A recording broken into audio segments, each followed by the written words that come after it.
Une graduate school, c'est un concept un petit peu nouveau dans le monde académique en France.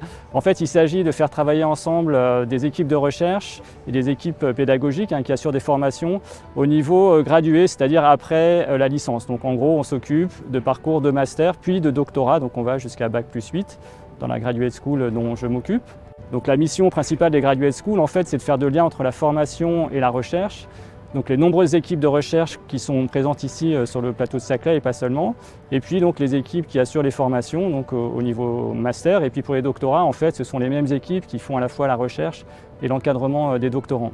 Donc le principe des graduate schools, c'est d'associer toutes ces équipes et de réfléchir ensemble à des nouveaux parcours de formation, des projets de recherche.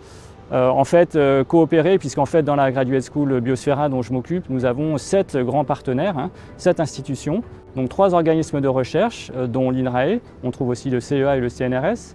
On a 3 universités, donc l'Université Paris-Saclay et des universités qui sont dites associées à Paris-Saclay, donc Évry et puis Saint-Quentin-en-Yvelines. Et puis donc on a l'école d'ingénieurs AgroParisTech à laquelle j'appartiens.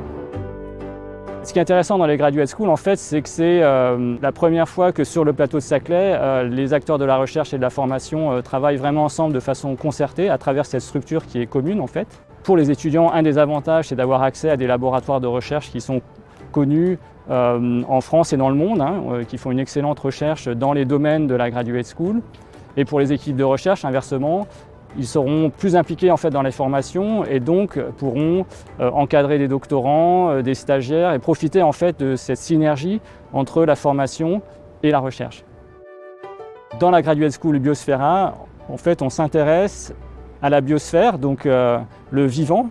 On s'intéresse à la biosphère dans son environnement qui est aussi social, politique, économique, donc relation entre société humaine et biosphère. Et bien sûr, c'est particulièrement important quand on pense aux grands défis sociétaux que nous devons relever, que ce soit les changements climatiques, la sécurité alimentaire, la santé globale, incluant celle des écosystèmes, la préservation de la biodiversité, ou le passage à une économie qui serait basée non pas sur des ressources fossiles, mais des ressources biologiques. Donc on retrouve finalement la biosphère au centre de toutes ces transformations, et c'est ça qui fait l'originalité et la richesse en fait du projet porté par Biosfera.